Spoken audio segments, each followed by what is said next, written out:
Praise lord. ప్రభు అయిన యేసుక్రీస్తు నామములో మీ అందరికీ వందనాలు తెలియజేస్తున్నాను. మా ఈ ఉదయకాల సమయంలో పరిశుద్ధాత్మ దేవుడు మరొకసారి మనకి ఈ అవకాశాన్ని ఇచ్చినందుకు ఈ గుడ్ థాట్స్ అనే కార్యక్రమం ద్వారా మీ ముందుకు రావడానికి పరిశుద్ధాత్ముడు మరొక అవకాశం ఇచ్చినందుకు మిమ్మల్ని అందరినీ కూడా ప్రేమపూర్వక ఆహ్వానాన్ని తెలియజేస్తున్నాను. ఈ కార్యక్రమం నాతో పాటు ఈ కార్యక్రమాన్ని వీక్షిస్తున్న మీ అందరికీ కూడా మరొకసారి హృదయపూర్వక వందనాలు తెలియజేస్తున్నాను. ఈ కార్యక్రమం యొక్క ముఖ్య ఉద్దేశం మంచి ఆలోచనలతో మనం ముందుకు వెళ్ళాలి అని ఈ గుడ్ థాట్స్ అనే కార్యక్రమాన్ని ప్రారంభించడం జరిగింది. ప్రస్తుతం మనం 2020 సంవత్సరం చివరి దినాలకి మనం వచ్చి ఉన్నాం. ఈ 2020 సంవత్సరంలో మన నూతన సంవత్సర ఆరంభంలో చాలా మంచి నిర్ణయాలు మనం తీసుకుని ఉంటాం. ఈ సంవత్సరం ఈ రీతిగా నేను ఉండాలి, ఈ రీతిగా నేను జీవించాలి అని శారీరక పరమైన లోక సంబంధమైన ఆలోచనలు అవ్వచ్చు, అలాగే ఆత్మ సంబంధమైన ఆ యొక్క స్థితిగతులను కూడా మనము ఒక ప్రణాళికనైతే మనం నిర్మించుకొని ఉంటాం. అయితే నూతన సంవత్సరంలో ఏ తీర్మానాలైతే మనము తీసుకున్నామో ఆ తీర్మానాలన్నీ కూడా ఈ సంవత్సరం ప్రతి ఒక్కరి జీవితంలో కూడా నేను అనుకుంటాను తలక్రిందులయ్యాయి అని అనుకుంటాను. ఎందుకంటే మనకు ఒక ప్రణాళిక ఉంటుంది. ఒక సంవత్సరం ఆరంభంలో కానీ, లేదంటే మనం ఒక క్రొత్త సంవత్సరం మనం బర్త్డేస్లో క్రొత్త సంవత్సరంలోకి వచ్చినప్పుడు కానీ, లేదంటే నూతన నెలలో కానీ, లేదంటే రేపటి దినం గురించి కానీ మనకు కొన్ని ఆలోచనలు మనం కలిగి ఉంటూ ఉంటాం. అయితే ఆ రీతిగా 2020 సంవత్సరం ప్రతి ఒక్కరి జీవితంలో ఏ ప్రణాళిక కూడా నెరవేరినటువంటి స్థితిలో మనం ఈరోజు ఉండిపోతూ ఉన్నాం. ఎందుకంటే బయట భయంకరమైనటువంటి పరిస్థితులు, బయట అనేక రకాలమైనటువంటి తెగుళ్ళు, భయంకరమైన ప్రపంచాన్నే అల్లకొల్లోలం చేసేటువంటి పరిస్థితులు మనము చూస్తూ ఉన్నాం. అయితే నేను అంటూ ఉంటాను, మన కళ్ళ ముందు గొప్ప గొప్పోళ్ళు మన కళ్ళ ముందే చనిపోయారు ఈ వ్యాధి బారిన పడి. గొప్ప గొప్పోళ్ళు మన కళ్ళ ముందే కనిపించకుండా పోయారు. గొప్ప గొప్పోళ్ళే ఈ వ్యాధి బారిన పడినటువంటి పరిస్థితులు మనం చూస్తున్నాం. మనతో తిరిగినటువంటి స్నేహితులు కానీ, లేదంటే మనతో కలిసి ఉన్నటువంటి మిత్రులు, కుటుంబస్తులు కూడా ఈ వ్యాధి బారిన పడినటువంటి పరిస్థితులు అయితే మనం చూస్తూ ఉన్నాం. ఆలోచన చేయండి, ఇంత భయంకరమైనటువంటి తెగుళ్ళను బట్టి అనేక మంది ఆరోగ్యవంతులు అవనండి, డబ్బున్న వాళ్ళు అవనివ్వండి, వీళ్ళందరూ కూడా మన కళ్ళ ముందే నశించిపోయారు. అయితే ఒకసారి ఆలోచన చేశారా? ఆ స్థితిలో మనం వెళ్తే, ఆ స్థితిలో మనం ఉంటే, కానీ దేవుని యొక్క కృప ఏంటో తెలుసా? ఈరోజు మనందరినీ కూడా సజీవుల లెక్కలో ఉంచింది. అందుకు దేవునికి స్తోత్రం చెల్లిద్దాం. ఆలోచించండి, మన కళ్ళ ముందు మనతోటి ఉన్నవారే, మన కళ్ళ ముందు తిరిగేటువంటి వారే మరణించినటువంటి స్థితి. వాళ్ళు కూడా ఈ నూతన సంవత్సరంలో గొప్ప ప్రణాళికలు కలిగి ఉండుంటారు. ఈ సంవత్సర కాలంలో నేను ఈ పనులు చేపట్టాలి, ఈ విధంగా జీవించాలి, ఈ విధంగా నేను అభివృద్ధి చెందాలి, ఈ విధంగా నేను క్రొత్త ప్రణాళికలను రూపొందించుకోవాలి, లేదా నా కుటుంబం ఈ విధంగా ఆశీర్వదించబడాలి, యవనస్తులైతే ఈ సంవత్సర కాలంలో నేను ఈ విధంగా లైఫ్లో సెటిల్ అవ్వాలి, ఇంకొంచెం ముందుకెళ్తే ఈ లైఫ్లో నేను ఈ సంవత్సరంలో మ్యారేజ్ చేసుకుని ఫ్యామిలీ లైఫ్తో హ్యాపీగా ఉండాలి. ఇలాగా అనేక రకాలైనటువంటి ఆలోచనలు కలిగి ఉంటూ ఉంటాం. ఆత్మీయ స్థితికి వస్తే కనుక ఈ సంవత్సరంలో రక్షణ పొందినటువంటి వారు, నేను రక్షణ పొందాలనుకునేవారు కొంతమంది అయితే, ఆ రక్షణ పొందిన తర్వాత నా ఆత్మీయ స్థితి దేవునిలో దేవుని వాక్యాన్ని నేను ప్రతి దినము చదవాలి, ప్రతిరోజు దేవుని సన్నిధిలో గడపాలి, ప్రతిరోజు కూడా నేను వాక్యం ధ్యానిస్తూ వాక్యానుసారంగా జీవించాలి అని ఎంతో మంది ఆలోచన కలిగి ఉండుంటారు. కానీ ఆ పరిస్థితులు అయితే మన ముందు లేవు ఈ రోజున. కానీ దేవుని కృప ఏంటంటే ఆత్మీయ స్థితిలో బలపడగలిగేటువంటి సమయం అయితే మనకు దొరికింది ఈరోజు. ఎందుకంటే మనకి చక్కటి సమయం దొరికింది, బయట తిరగలేనటువంటి పరిస్థితి. ఉన్న సమయాన్ని మనం వ్యక్తిగతంగా దేవునితో సహవాసాన్ని చేసుకునేటువంటి పరిస్థితి దొరికింది. అయితే నేను అంటాను, ఈ లోకంలో మనం జీవిస్తున్నాం కాబట్టి, ఈ లోకంలో మనము బ్రతకాలి కాబట్టి, ఈ లోకంలో మనము మన దేవుడు మన పట్ల కలిగి ఉన్నటువంటి ప్రణాళికలో మనం జీవించాలి కాబట్టి, మనం ఒకసారి ఆలోచన చేయండి, మన దేవుని చిత్తంలో మనం జీవిస్తూ ఉన్నామా? దేవుని యొక్క ప్రణాళిక అనుసరించి మనం జీవిస్తూ ఉన్నామా? లేకపోతే మన స్వచిత్తాన్ని బట్టి మనం జీవిస్తూ ఉన్నామా? చాలామంది ఈరోజు యవనస్తులను ప్రాముఖ్యంగా నేను మాట్లాడేది ఏంటంటే, యవనస్తులు ప్రాముఖ్యంగా మహా అయితే 1%, 2% ఉంటారేమో దేవుని చిత్తాన్ని బట్టి జీవించేవాళ్ళు. మిగతా వాళ్ళందరూ కూడా మేము దేవుని చిత్తాన్నే జీవిస్తున్నామని అనుకుంటారు.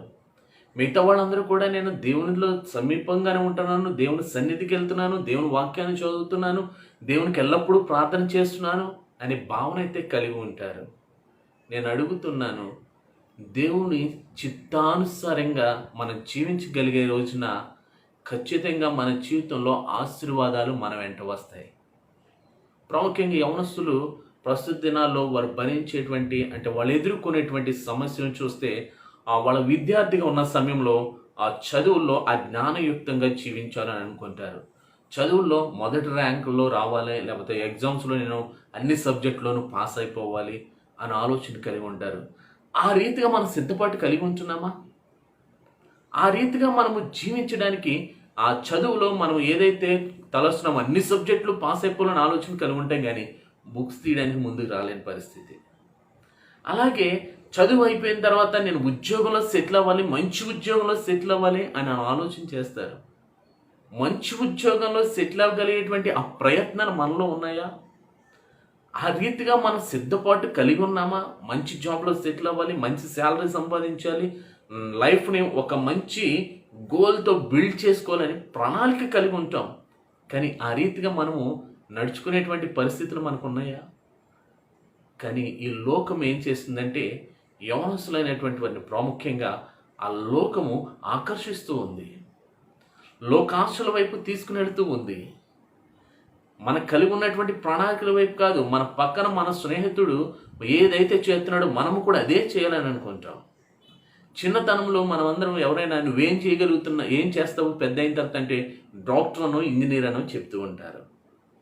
కొద్ది వయసు వాళ్ళు ఎవరి ప్రారంభంలోకి వచ్చేసరికి నువ్వేం చేయాలనుకుంటున్నావు అనుకోండి, అప్పటికి ఆలోచన మారిపోతూ ఉంటారు. నేను ఇంజనీరింగ్ చేయాలనుకుంటున్నాను, బీటెక్ చేయాలనుకుంటున్నాను, ఎంసీఏ చేయాలనుకుంటున్నాను, లేదంటే మెడిసిన్ చేయాలనుకుంటున్నాను, మంచిది.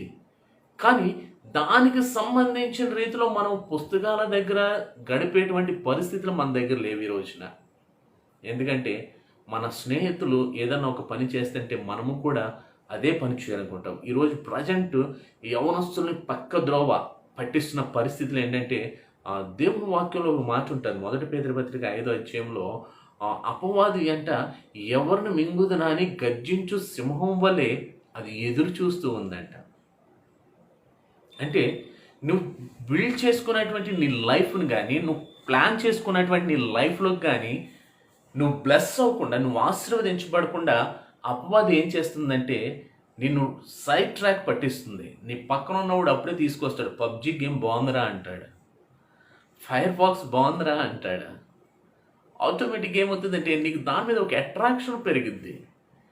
నువ్వు ఇంక 24 గంటలు ఆ పబ్జి గేమ్లోనే ఆడుతూ ఉంటావు, ఆ ఫైర్ ఫాక్స్ గేమ్లోనే ఆడుతూ ఉంటావు.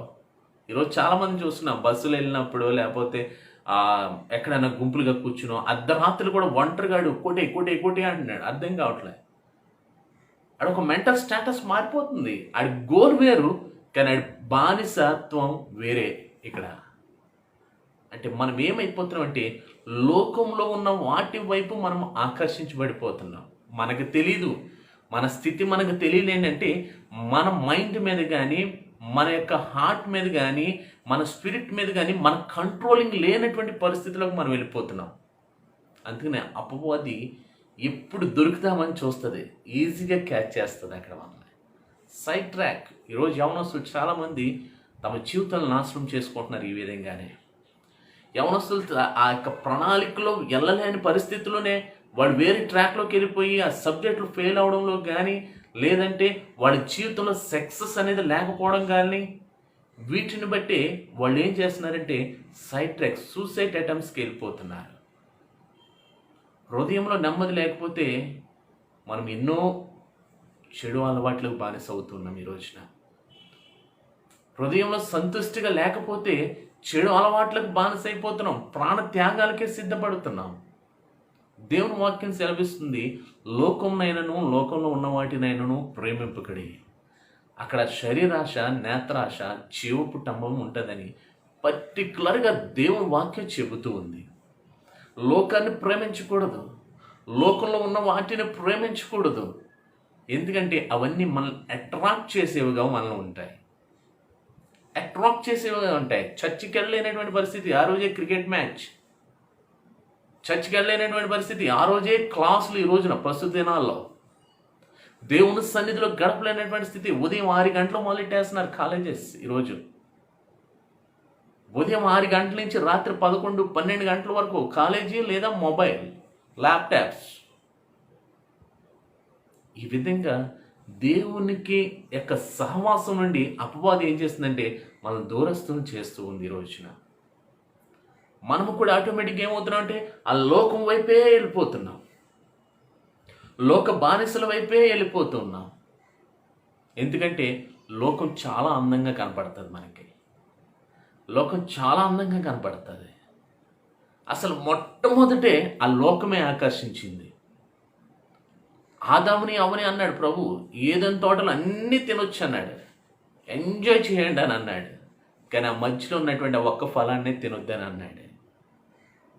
తినొద్దన్నప్పుడు అపవాది వచ్చింది. అపవాది వచ్చి అవ్వతో అంటుంది, ఏంటి నిజమా, ఇది నిజమా, తినొద్దన్నారా ప్రభు? అబ్బబ్బే, మీరు అది తింటే దేవుని వల్లే మారిపోతారని చెప్పింది. ఒక ఆశను పెట్టింది వారిలో. వెంటనే అవ్వ వెళ్ళిపోయింది ఆ చెట్టు దగ్గరికి. ఆ చెట్టు దగ్గరికి వెళ్ళినప్పటికీ ఆ ఫలమును చూసినప్పటికంటే చూపునకు రమ్యమైనదిగా కనిపించిందంట. చూపునకు రమ్యమైనదిగా కనిపించిందంట. అంటే మొట్టమొదటిగా అవ్వని మోసం చేసింది ఏంటంటే తన కళ్ళే మోసం చేశాయి. తన కళ్ళే మోసం చేసే ఆ పండును చూడాలనే తలంపు కలిగించింది అవ్వకి. ఎప్పుడైతే అవ్వ ఆ పండును చూసిందో వెంటనే మనసు ఏమనిపించింది తెలుసా? వావ్, చాలా బాగుంది అని అనిపించింది. చాలా బాగుంది అని అనిపించింది మనసుకి. అంటే ఈ కళ్ళు ఎప్పుడైతే ఆ ఫలాన్ని చూసినాయో ఆ కళ్ళు సైన్స్ వెంటనే హార్ట్కి ఇచ్చినాయి. హార్ట్ వెంటనే అబ్బో చాలా బాగుందని అంది. ఎప్పుడైతే ఆ హార్ట్ చాలా బాగుంది అని చెప్పిందో వెంటనే అవ్వ వెళ్ళి ఆ పండు కోయడానికి ప్రయత్నం చేసి ఆ ఫలాన్ని తిన్నది. అంటే అవ్వ చేసినటువంటి పాపము ఆ లోకంలో దేవుడు ఏదైతే తినొద్దన్నాడో ఆ ఫలాన్ని మొట్టమొదటిగా చూపించింది ఏదనంటే ఈ కళ్ళే. ఈ కళ్ళే ఏం చేస్తే తెలుసా? లోకానంతని చూడు, ఎంత ప్రపంచమో, కలర్ఫుల్ ప్రపంచం ఇది, ఎంత అందంగా ఉందో చూడు అని మనకు చూపిస్తూ ఉంటాయి ఈ కళ్ళు. సో ఈ కన్నుని మనం చాలా జాగ్రత్తగా చూసుకోవాల్సిన వారమైనా, ఈ కళ్ళు చాలా మనం కంట్రోల్లో పెట్టుకోవాల్సిన వారమైనా. మనకు కూడా అనిపిస్తుంది లోకంలో మనం ఆ మార్గం గుండా వెళ్తున్నప్పటికీ ఆటోమేటిక్గా మన కళ్ళు డైవర్ట్ అయిపోతూ ఉంటాయి. వావ్, ఎంత బాగుంది, అక్కడ అవ్వ అది అనుకునే తప్పు చేసింది. అవ్వ ఇమ్మీడియట్గా పడిపోయింది. దేవుని చిత్తం వేరు. దేవుడు వాళ్ళతో సంధ్య వేళ సరదాగా మాట్లాడుకునేవాడు అంటే అప్పటి వరకు వాళ్ళ మహిమ శరీరాలతో. కానీ అపవాది ఎప్పుడు అవకాశం దొరికిద్దని చూసింది. దేవుడు అనగానే వచ్చి ఒక క్వశ్చన్ వేసింది, ఇది నిజమా అని. ఈరోజు మనకు కూడా అనిపిస్తుంది, చర్చిలోకి వెళ్ళినప్పుడు నువ్వు అలాగ ఉండకూడదు, ఇలాగ ఉండకూడదు, దేవునిలోనే ఉండాలి, దేవుడి కోసం ప్రాణం అప్పగించాడు, ఇవన్నీ అనిపిస్తుంది. అన్నీ చెప్తున్నప్పుడు నీకేమనిపిస్తుంది తెలుసా? ఇంత బయట కలర్ఫుల్ ప్రపంచాన్ని వదిలేసి నేను సాధు జంతువులాగా లోపల ఉండాలా అని అనిపిస్తూ ఉంటుంది. ఎందుకంటే అపవాది ఓ క్వశ్చనింగ్ మనలో వేస్తుంది. అది అపవాది ఓ క్వశ్చనింగ్ మనలో వేసేస్తుంది. బయట అంత కలర్ఫుల్ ప్రపంచం ఉంటే నువ్వేంటి ఇంకా యవ్వన ప్రేమలో కూడా ఇలాగే. ఈరోజు చాలామంది యవ్వనస్తులను చూస్తాను, వాళ్ళ స్నేహితులు ఏళన చేస్తూ ఉంటారంట, ఎప్పుడు ప్రార్థన అంటూ ఉంటావు ఏంటని. ఎస్, ఆ ప్రార్థనలోనే బ్లెస్సింగ్ ఉంది, ఆ వాక్యం చదవడంలోనే బ్లెస్సింగ్స్ ఉన్నాయి. దేవుడు ఖచ్చితంగా తనను ఆశీర్వదించేటువంటి స్థితి ఎప్పుడు ఉంటుందంటే దేవునితో నువ్వు సహవాసం చేసే రోజునే ఆ స్థితిని నువ్వు చూడగలవు. ఆలోచించేయండి. అవ్వ మొదటి కళ్ళెళ్ళి ఆ కన్నుతో చూసింది, ఆ కన్ను వచ్చి మనసుకు చెప్పింది. ఆ మనసు ఏం చేసిందంటే మనిషిని ప్రేరేపించింది. మనిషిని ప్రేరేపించింది వెళ్ళి ఆ ఫలాన్ని కోయడానికి. ఆ మనసు మనిషిని ప్రేరేపించింది. మొదటి కళ్ళు వెళ్ళి 2 మనసు వెళ్ళింది, 3 మనిషే వెళ్ళాడు ఫలం కోయడానికి. అంటే మన కళ్ళు చూడండి, మనకు కూడా ఒక అందమైన రోజా పువ్వు కనిపించింది అనుకో, చాలా బాగుంది అనిపిస్తుంది కళ్ళతో చూసినప్పుడు. రోజా పువ్వు మనసుకు చెప్పింది, కళ్ళు చెప్తుంది చూడ ఫ్లవర్ ఎంత అందంగా ఉందో అని. ఎప్పుడైతే అందంగా ఉందో మనకు ఆటోమేటిక్గా ఏంటో అనిపిస్తుంది అంటే కోసుకోవాలనిపిస్తుంది. వెంటనే ఆటోమేటిక్గా వెళ్ళి ఆ ఫ్లవర్ కోయడానికి ప్రయత్నం చేస్తాం. దాని కిందే ఉంటుంది ముళ్ళు. ఆ ఫ్లవర్ కిందే ఉంటుంది ముళ్ళు, మన కొయ్యగానే ఆ ముళ్ళు గుచ్చుకుంటుంది. ఆ బాధను భరించే స్థితిలో ఉన్నాం కాబట్టి ఆ నిప్పు మనకు తెలియకపోవచ్చు. కానీ లోకమైతే అలా కాదు. లోకమైతే అలా కాదు. లోకమునైనను లోకంలో ఉన్న వాటినైనను ప్రేమించుకుడని ప్రభు సెలవిస్తున్నాడు. ప్రభు సెలవిస్తుంటే మనం ఏం చేస్తున్నాం తెలుసా? ప్రభు ఏదైతే చేయొద్దు అంటున్నాడు, ప్రభు ఇదేనైతే ప్రేమించొద్దు అంటున్నాడు. ఆ ప్రేమలోనే మనం మునిగిపోతూ ఉన్నాం. ఆ ప్రేమలోనే మనం మునిగిపోతూ ఉన్నాం. ఈ రోజున ఆలోచించండి ప్రియ సహోదరి సహోదరుడా, తమ్ముడు చెల్లి, మీకోసమే మాట్లాడుతున్నాను నేను. లోకం మనకు చాలా అందంగా కనపడుతుంది. లోకం చాలా అందంగా కనపడుతుంది. కానీ అంతకంటే అందమైనటువంటి, అద్భుతమైనటువంటి, ఉన్నతమైనటువంటి ప్రణాళిక దేవుని పట్ల కలిగి ఉన్నాడు. ఎస్, నేను ఖచ్చితంగా చెప్పగలను. భూమి మీద జీవిస్తున్న ప్రతి నరుడు కూడా దేవుని యొక్క ఉన్నతమైనటువంటి ప్రణాళికలో ఉన్నటువంటి వాడే. తల్లి గర్భంలో మనం రూపింపబడక మునిపే దేవుడు ఒక ఉన్నతమైన స్థితిలో మనం ఉంచడానికి ఇష్టపడ్డాడు. ఒక ప్రణాళిక కలిగి ఉన్నాడు. నువ్వు ఎప్పుడు పుట్టాలి, ఎప్పుడు ఆశీర్వదించబడాలి, ఎప్పుడు యవ్వన ప్రాయంలో ఉండాలి, ఎప్పుడు వివాహ ఆశీర్వాదం కావాలి, ఎప్పుడు నీ జీవితం ఆశీర్వాదాలు కావాలి, ఎప్పుడు ఉద్యోగం కావాలి, ఏ ప్రణాళిక కావాలి, నువ్వు సేవకుడువా లేకపోతే ఏంటి, నువ్వెప్పుడు నీ మరణం వరకు కూడా దేవుడు ఒక ఉన్నతమైన ప్రణాళికను కలిగి ఉన్నాడు. దేవుడు కాపుదల లేనిదే ఈరోజు నువ్వు ఈ రీతిగా, నేను ఈ రీతిగా జీవించలేను. దేవుని కాపుదల, దేవుని ప్రణాళిక ఉండబట్టే మనం ఈరోజు జీవించగలుగుతున్నాం. ఎస్, చాలామంది అంటారు, బ్రదర్ నేను ఎన్నో ఉద్యోగ ప్రయత్నాలు చేసినా నాకు సక్సెస్ అవ్వట్లేదండి. నేను అడుగుతున్నాను, దేవుని చిత్తం ఏంటో తెలుసుకున్నావా? దేవుడి చిత్తం ఏంటో తెలుసుకున్నావా? పేతృపత్రికలోనే, మొదటి పేతృపత్రిక 5:6 దేవుడు తగిన సమయమందు మిమ్మల్ని హెచ్చించున్నట్లు అని ఒక మాట ఉంటుంది. దేవుడు తగిన సమయమందు మిమ్మల్ని హెచ్చించినట్లు ఆయన బలిష్టమైన చేతి క్రిందకి దీన మనస్కులై ఉండు అని అంటారు. అంటే ఒక సంవత్సరానికి దేవుడు మన పట్ల ఒక ఉద్దేశాన్ని కలిగి ఉన్నాడు. దేవుడు ఒక సంవత్సరానికి మన పట్ల ఒక చిత్తాన్ని కలిగి ఉన్నాడు. ఆ సంవత్సరంలో నీకు ఉద్యోగ ఆశీర్వాదమో లేకపోతే వివాహ ఆశీర్వాదమో ఒకటి పెట్టడానికి, ఒకటి ఆశీర్వాదం ఇవ్వడానికి దేవుడు సిద్ధంగా ఉన్నాడు. కానీ మనం ఏం చేస్తామంటే మన సొంత నిర్ణయాలు చెప్పిన, సొంత ఆలోచనలు చెప్పిన, అవతలవాడు సాఫ్ట్వేర్ ఇంజనీర్ అంటే నేను కూడా సాఫ్ట్వేర్ ఇంజనీర్గా వెళ్ళిపోవాలి. దేవుడు అంతకన్నా గొప్ప ఉద్యోగం ఉంచినట్టు నీ కోసం. కానీ ఆ చిత్తం తెలుసుకోకుండా నీ సొంత నిర్ణయాలతో వెళ్ళిపోతున్నావు. ఈ లోకంలో ఇంకో విషయం ఆలోచించేస్తే ప్రేమలు, అట్రాక్షన్, ఆపోజిట్ సెక్సువల్ అట్రాక్షన్స్ ఈ ఒక మనిషి జీవితాన్ని సగం సగం పైన నాశనం చేస్తున్నాయి ఈ రోజున. నువ్వు ఆలోచన చేస్తున్నావు, ఒక అమ్మాయిని చూడగానే వా బాగుందని అనుకుంటున్నావు, ఆ రోజా పువ్వులాగా. నీ సొంత నిర్ణయాలు, తల్లిదండ్రులను ఎదిరించి కూడా నువ్వు నీ స్నేహితుల ప్రోద్బలంతో నువ్వేదోలాగా నీ జీవితాన్ని నువ్వు చూసుకుంటున్నావు.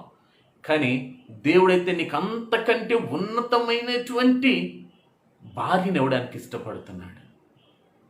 నీకు మంచి లైఫ్ సెటిల్మెంట్ అవ్వాలి, లైఫ్ ఉన్నతమైన స్థితిలో నేను ఉంచాలి, మంచి ఉద్యోగం ఇవ్వాలి.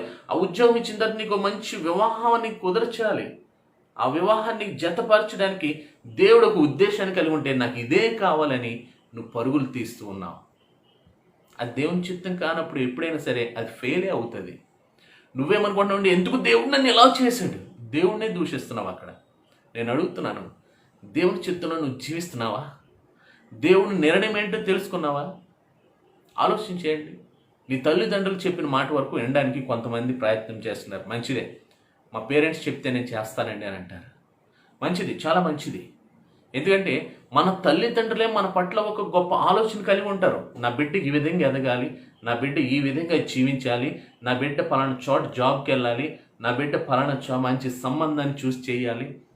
తల్లిదండ్రులు గొప్ప ఆలోచన కలిగి ఉంటారు బిడ్డల పట్ల. ఈ లోకంలో మనకేంటి తెలుసా, తల్లిదండ్రులు కూడా మనకు పట్టరు.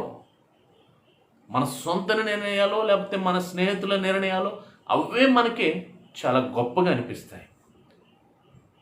కానీ తల్లిదండ్రులు ఉత్తమమైన దాన్నే మన జీవితంలో ఎంచుకోవడానికి ఇష్టపడతారు.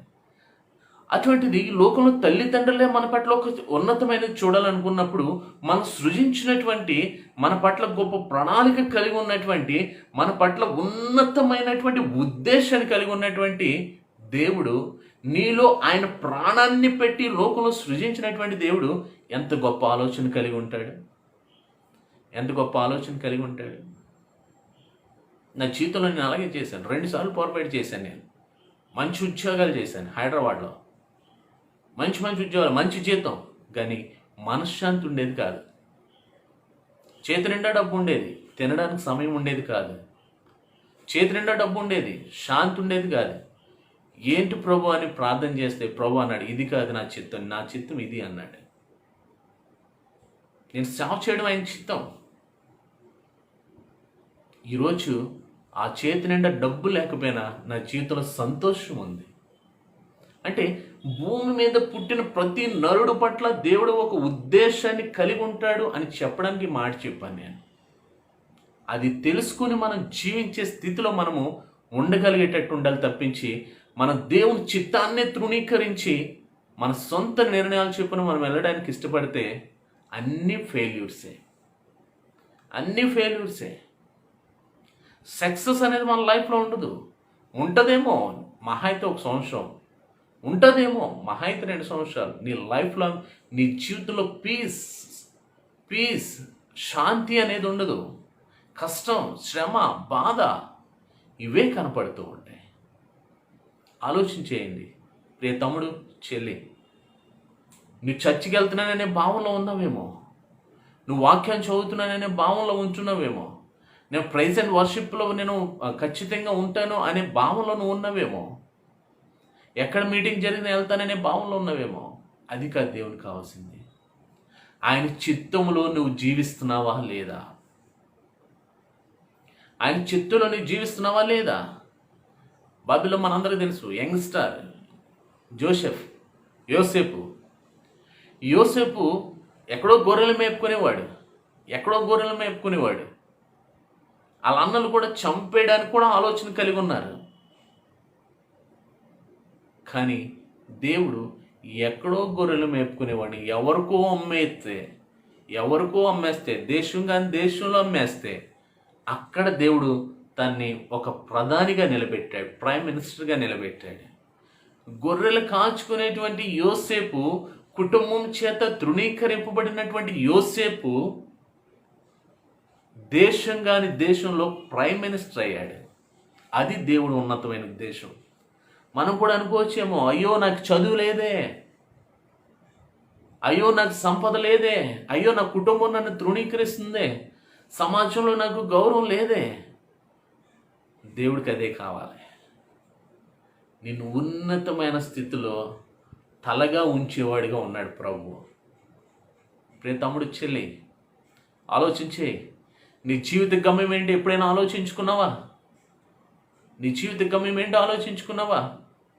లోకంలో ఉన్న వాటి వైపే చూస్తున్నావా? మంచి మొబైల్ కొనుక్కున్నాడు నా ఫ్రెండ్, నేను అంతకు మించి మొబైల్ కొనుక్కోవాలి. మంచి ల్యాప్టాప్ తీసుకున్నాడు, అంతకు మించి మంచి ల్యాప్టాప్ నేను తీసుకోవాలి. మంచి డ్రెస్ వేసుకున్నాడు, అంతకు మించి మంచి డ్రెస్ వేసుకోవాలి. ఇదే ఆలోచిస్తున్నావా? కానీ దేవుడైతే నిన్నెప్పటికి కూడా విడిచిపెట్టేవాడిగా లేడు. ఎందుకంటే ఆయన సృజించుకున్నాడు నిన్ను, ఆయన స్వహస్తాలతో నిన్ను సృజించుకున్నాడు. ఆయన సొంత నిర్ణయము చొప్పున నిన్ను ఆశీర్వదించడానికి ఇష్టపడుతున్నాడు. ఆయన సొంత ప్రణాళికలో నువ్వు జీవించాలనే ఆశ కలిగి ఉన్నాడు. ఆలోచించే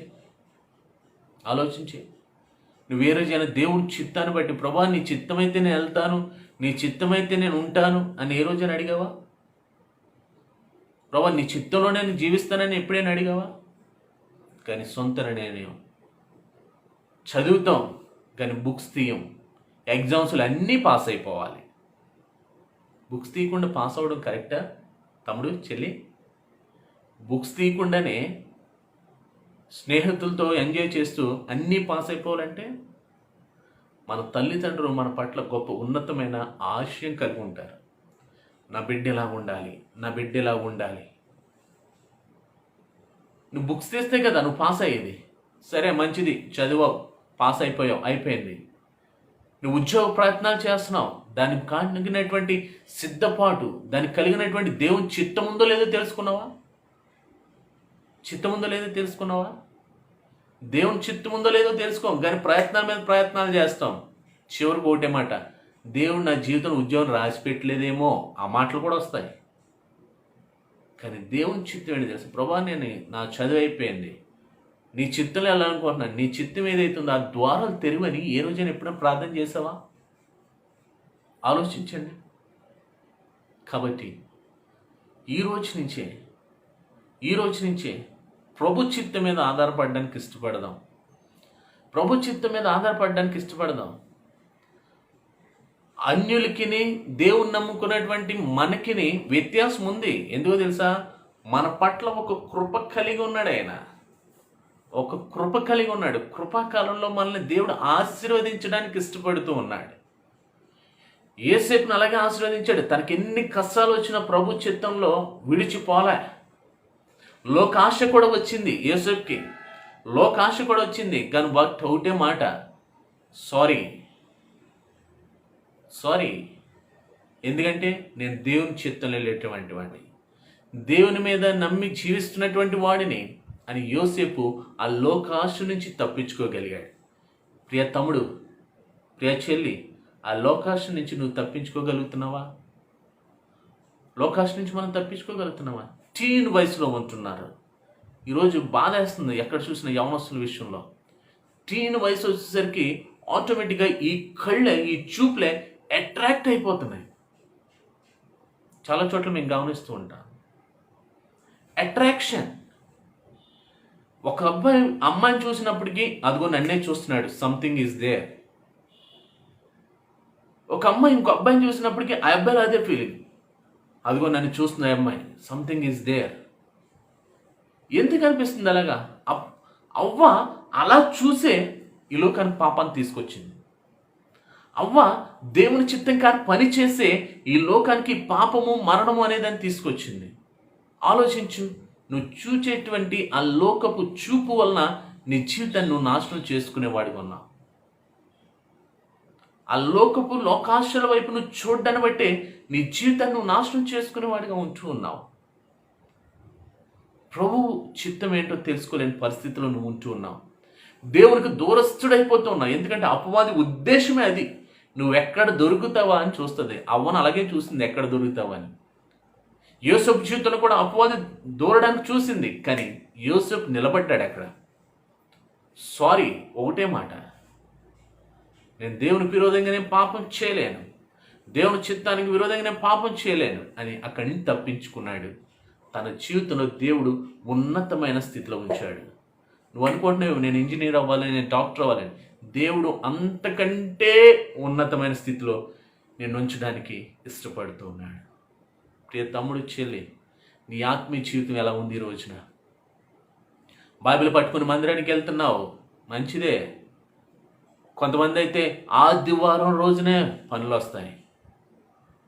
కొంతమంది అయితే వర్షిప్ టీమ్స్లో కూడా ఉంటారు. కొంతమంది అయితే మంచి సింగర్స్గా ఉంటారు. కొంతమంది అయితే ప్రీచర్స్గా ఉంటారు. కానీ దేవుని చిత్తం మీద, దేవుని చిత్తానుసారంగా, దేవుడు తగిన సమయంలో మనకు హెచ్చించే రీతిలో మనం ఆయన బలిష్టమైన చేతి క్రింద ఉండే స్థితిలో మనం ఉన్నామా? ఆలోచించేయండి. ఒక్కసారి మన జీవితాన్ని ఒక్క 30 సెకండ్స్ ఒక్కసారి ఆలోచించుకోండి. నేను ఎంతవరకు దేవుని చిత్తంలో జీవించానా, లేకపోతే లోక ఆశల వైపే జీవించానా అనేది ఒకసారి ఆలోచించేయండి. 90%, 95% లోక ఆశల వైపే చూస్తారు. నేను బిల్డింగ్లు కట్టుకోవాలి, మంచి కార్లు కొనుక్కోవాలి, నా బిడ్డలు కూడా అలాగే నేను చూడాలి. ఇదే తప్పితే నేను దేవుడు వచ్చినప్పుడు దేవునితో పాటు నేను నిత్య రాజ్యానికి వెళ్ళాలి, నాతో పాటు నా కుటుంబం వెళ్ళాలని ఆ యొక్క కుటుంబ ఆలోచనలు ఈరోజు చాలా తగ్గిపోయినాయి. ఒకప్పుడు సాయంకాలం అయినసరికి కుటుంబ ప్రార్థనలు కనిపించాయి. ఈరోజు ఆ ప్రార్థనలు లేవు చాలా చోట్ల. ఎక్కడో దేవుని కృపను బట్టి మంచి వాళ్ళు ఎవరో, ఆత్మీయ స్థితిలో ఎదగాలనుకున్న వాళ్ళు ఎవరో పెట్టుకుంటున్నారు కుటుంబ ప్రార్థనలు. ఈరోజు అవి కనిపించట్లే చాలా చోట్ల. ఏంటంటే అపవాది ఎవరిని మృంగుదునా అని గర్జించు సింహం వలె ఎదురు చూస్తుందంట. ఆలోచించండి. నువ్వు మొక్కుబడి విశ్వాసంలో ఉంటే కనుక నువ్వు ఖచ్చితంగా అపవాది యొక్క ఉచ్చులో నువ్వు ఉన్నట్లే, అపవాదికి నువ్వు చోటిచ్చినట్లే. దేవునికి సమీపంగా ఉన్నటువంటి అవ్వే అపవాది యొక్క ఉచ్చులో పడిపోయింది, అపవాది వేసినటువంటి వలలో పడిపోయింది. దేవునికి సమీపంగా ఉన్నటువంటి అవ్వే ఆ లోక ఆశ వైపోయే తను చూసింది. నువ్వు నేను అపవాది యొక్క ప్లానింగ్లో పడాలంటే పెద్ద కష్టం కాదు. కానీ ఒకటి, ఈ రోజు నుంచి నేను తీసుకోవాల్సిన నిర్ణయం ఏంటంటే, ప్రభా కంప్లీట్గా నా జీవితం నీకే అప్పగిస్తున్నాను. నా జీవితంలో నీ ఉద్దేశం ఏదైతుందో నేను ఖచ్చితంగా నీ ప్లానింగ్లోనే నేను వెళ్ళాలనుకుంటున్నాను. నా సొంత చిత్తం కాదు, నా సొంత నిర్ణయాలు కాదు, నా సొంత ప్రణాళిక కాదు. నువ్వు నా పట్ల ఏ ఉన్నతమైన ఉద్దేశం కలిగి ఉన్నావో ఆ ఉద్దేశంలోనే నేను వెళ్ళాలని దేవుని పాద సన్నిధికి వచ్చి నువ్వు అడిగితే, దేవునికి సబ్మిట్ అవ్వగలిగితే ఆయన నిన్ను నన్ను కూడా ఆశీర్వదించేవాడిగా ఉన్నాడు. ఆయనకి ఇష్టం నువ్వంటే నేనంటే. ఎందుకంటే దేవుడు లోకమును ఎంతో ప్రేమించాను. ఈ వాక్యం అందరము చెప్పేస్తాం కంటద వాక్యంగా. ఎంత ప్రేమించాడు అని అంటే చాలామంది చెప్తారు, నా కోసం ప్రాణం పెట్టినందుగా. అయిపోయింది అక్కడితోటి. నా కోసం ప్రాణం పెట్టినందుగా ప్రేమించాడు, ఒక మాటతోటి అయిపోయింది. మరి నీ కోసం ప్రాణం పెట్టాడు అని అనుకున్నప్పుడు నీ కోసం ఒక ప్రాణం ఇచ్చినటువంటి ఒక వ్యక్తి ఉన్నాడు అని నువ్వు ఆ వ్యక్తిని ప్రేమించే స్థితిలో ఉన్నావా? నేనంటాను, ఆయన ఎంతగా ప్రేమించాడంటే ఆయన సొంత ఇమేజ్లో, అంటే ఆయన ఏ రూపాన్ని కలిగి ఉన్నాడో, ఏ రూపాన్ని అయితే కలిగి ఉన్న అదే రూపంలో మనల్ని తయారు చేసుకున్నాడు ఆయన. నేనంటే అంత ఇష్టం. తల్లిదండ్రులు అంటాడు, తల్లిదండ్రులను వస్తుంది, తండ్రి నా పోలిక అంటాడు, తల్లి నా పోలిక అంటది. ఆ పోలిక ఎవరి పోలిక అయితే వాళ్ళలో సంతోషం అసలు అవధులుండవు, సంతోషానికి అవధులుండవు. కానీ యేసయ్య మనం సృజించినటువంటి దేవుడు నిన్ను నన్ను కూడా ఆయన స్వరూపంలోనికి మార్చుకున్నాడు, ఆయన పోలికలోనికి మనం సృజించుకున్నాడు. అంత ఇష్టపడ్డాడు నీ కోసం, నా కోసం. అంటే ఆయనకు కావలసిన రీతిలో, ఆయనకి ఇష్టమైన రీతిలో నిన్ను నన్ను సృజించుకున్నాడు. ఎందుకంటే ఎల్లప్పుడూ నీ ద్వారా నా ద్వారా ఆయన మహిమ పొందాలని. కానీ ఈ రోజున అది మానేస్తున్నాం. మనం మహిమ పొందాలనుకుంటున్నాం లోకం వైపు చూస్తూ, మనం గొప్పగా ఉండాలనుకుంటున్నాం లోకం వైపు చూస్తూ. కానీ దేవుడైతే ఆయనని ఎల్లప్పుడూ మనం మహింపరిచే స్థితిలో ఉండాలని నిన్ను నన్ను సృజించాడు. నీ పట్ల నా పట్ల ఒక ఉన్నతమైన ఉద్దేశం కలిగి ఉన్నాడు. ఆయన ఎల్లప్పుడూ మన ద్వారా ఆయన ఆరాధించబడి మహింపరిచేవాడిగా ఉండాలని ఆయన నిన్ను నన్ను సృజిస్తే ఆ యొక్క నిర్ణయాన్ని తీసివేసి మనం లోకంలో ఇష్టానుసారంగా జీవిస్తున్నాం. ప్రియ తమ్ముడు, చెల్లి, లోకం అందంగా కనబడుతుంది, కానీ అంతకంటే అందమైనటువంటి ప్రపంచం నీ కోసం నా కోసం సిద్ధపరచబడింది. ఒకవేళ నువ్వు అనుకుంటున్నావేమో, ప్రభా ఈ రోజు నుంచి నీ చిత్తానికి నేను జీవించడానికి ఇష్టపడుతున్నానని. ఈరోజు ఆయన పాదాల చెంత, ప్రభా ఇంతవరకు నేను దూరంగా ఉన్నానయ్యా, ఇంతవరకు నా స్వచిత్తం మీద ఆధారపడ్డాను కానీ నీ చిత్తం మీద ఆధారపడలేకపోయానయ్యా అని ఆయన దగ్గర ఒక చిన్న వేడుకోలు, చిన్న ప్రార్థన చేస్తే కనుక ఆయన తప్పకుండా ఆయన క్షమించడానికే యేసుక్రీస్తు ప్రభు ఈ లోకానికి వచ్చాడు. ఎస్, ఆయన నమ్మదగిన వాడు, నీతిమంతుడు గనుక మన పాపాలను ఎప్పుడైతే మనం ఆయన దగ్గర ఒప్పుకుంటామో ఆయన మన సమస్త దుర్నీతి నుండి మనల్ని పవిత్రులుగా చేసేవాడిగా ఉన్నాడు. అవును, వస్తావా ఈరోజు? ప్రభా నా జీవితంలో నేను సక్సెస్ చూడట్లేదయ్యా, నా జీవితంలో నాకు ఉద్యోగం రావట్లేదయ్యా, నా జీవితంలో నాకు వివాహ సమయాలు లేవయ్యా, నేను ఎంతగానో ఆశ చూస్తున్నాను నేను ఆశీర్వదింపబడాలని, కానీ లోకం వైపే చూశాను కానీ నీ వైపు చూడలేదు అని చిన్న ప్రార్థన చేయగలవా? ప్రభా నన్ను క్షమించు, ఒకవేళ నీకు విరోధంగా ఉంటే. ప్రభా నీ చిత్తం వైపు కాకుండా నా చిత్తంలోనే నేను జీవిస్తున్నట్లేదు కనుక నన్ను క్షమించని చిన్న ప్రార్థన చేయగలవా? ప్రభు కోరుకుంటున్నాడు ఈరోజు నిన్ను. ప్రభు ఈరోజు నిన్ను కోరుకుంటున్నాడు. నువ్వేమో లోకం వైపు చూస్తున్నావు కానీ ఆయన నీ వెంట వస్తూ ఉన్నాడు. ఎందుకంటే నువ్వు ఖచ్చితంగా ఆయన వైపు వస్తావనే ఆశతో. కాబట్టి ఈరోజు ఆయన వైపు రావడానికి నువ్వు సిద్ధపడుతున్నావా? అవ్వ ద్వారా ఈ లోకానికి పాప వచ్చింది, ఆ కంటి చూపు ద్వారా. దీన్ని కంట్రోల్లో పెట్టుకోగలవా? నీ హృదయాన్ని నిబ్బరంగా పెట్టుకోగలవా? యోసేపు అదే లోకాశ వచ్చింది, కానీ ఎదిరించాడు. ఎందుకో తెలుసా? దేవుడు నా పక్షంలో ఉన్నాడని నమ్మాడు ఎప్పుడు కూడా. ఎస్, నిన్ను సృజించినటువంటి దేవుడే నీ పక్షాన ఉన్నాడు ఎల్లప్పుడు కూడా. కానీ నువ్వు గుర్తించలేకపోయావు. ఈరోజు ఆ సత్యాన్ని తెలుసుకున్నాగా అడిగిదామా ప్రభుని, ప్రభా నన్ను క్షమించేయా, నేను లోకం వైపే చూశాను, లోకాశుల వైపే చూశాను, నీకు దూరంగా ఉన్నాను ప్రభా, నీ చిత్తంలో జీవించలేనటువంటి స్థితిలో ఉన్నాను. కానీ ఈరోజు నా పాపం ఒప్పుకుంటున్నాను, నన్ను పరిశుద్ధపరచు, నన్ను సమస్త దుర్నీతి నుండిగా పవిత్రం చేయండి తండ్రి. నీ చిత్తంలో ఈరోజు నేను జీవించడానికని ఒప్పుకుందామా? చిన్న ప్రార్థన చేద్దాం. ప్రేమగల మా తండ్రి, నీకు వందనాలయ్యా ప్రభా. ఈ యొక్క వాక్యాన్ని బట్టి నాయన, నన్ను ఈ మాటలను బట్టి తండ్రి, గుడ్ థాట్స్, ఒక మంచి ఆలోచన మాకు ఇచ్చినందుకు వందనాలు. లోకం వైపు కాదు తండ్రి, నీ వైపే, మమ్మల్ని సృజించినటువంటి సృష్టికర్త వైపే మేము చూడాలి. మా పరమ తండ్రి వైపే, ఆయన ఆలోచనల వైపే మేము జీవించాలి. ఆయన చిత్తంలోనే మేము జీవించగలిగేటువంటి స్థితిలో మేము ఉండాలి. దేవానికి వందనాలు. ఒకవేళ మేము ఎంతవరకునైనా పాపపు బ్రతుకులో మేము బ్రతుకుంటే, పాపపు ఆలోచనలో మేము జీవించి ఉంటే, లోకాశల వైపు మేము జీవించుంటే, నాయన ఈరోజు మమ్మల్ని క్షమించండి అయ్యా. నాయన నీకు దూరస్తులుగా ఉన్నామేమో, నాయన కలువరి శిలువలో నువ్వు కార్చిన రక్తం ద్వారా తండ్రి మేము సమీపస్తులమయ్యామని నీ వాక్యం చెబుతుంది. ఆ రక్తంలో కడగబడి తండ్రి నీకు సమీపస్తులుగా మార్చబడి నీ చిత్తం నెరవేర్చేవారిగా నేను మేము జీవించే కృపను మాకు దయచేయండి. నీ వాక్యం సెలవిస్తుంది తండ్రి, దేనిని గూర్చి చింతపడకుడు కానీ మీ చింత యావత్తు కూడా ఆయన మీద వేయండి అంటున్నాం. నేను మాలో ఉన్నటువంటి ఆ చింత యావత్తును కూడా నీ పైన వేస్తున్నాం. తగిన సమయంలో తండ్రి మీరు మమ్మల్ని హెచ్చించినట్లు మీ బలిష్టమైన చేతి క్రింద మేము దీన మనస్కులుగా వస్తూ ఉన్నామయ్యా. మమ్మల్ని దీవించండి, ఆశీర్వదించమని, ఈ వాక్యానుసారంగా మేము తండ్రి నీ చిత్తంలో మేము జీవించే కృపను మాకు దయచేయమని, మమ్మల్ని పవిత్రులుగా మార్చమని, సమస్త దుర్నీతి నుండి విడుదల దయచేయమని యేసు నామములో ప్రార్థిస్తున్నాం తండ్రి. Amen, amen, amen. ఈ కార్యక్రమాన్ని అవకాశం ఇచ్చినటువంటి లిటిల్ ల్యాంప్ డానియలానికి ప్రత్యేకమైన వందనాలు తెలియజేస్తున్నాను. ఈ కార్యక్రమాన్ని వీక్షించిన మీ అందరికీ కూడా ప్రభు పేరిట మరొకసారి వందనాలు తెలియజేస్తూ దేవుడు మిమ్మల్ని దీవించును గాక. ఆమెన్.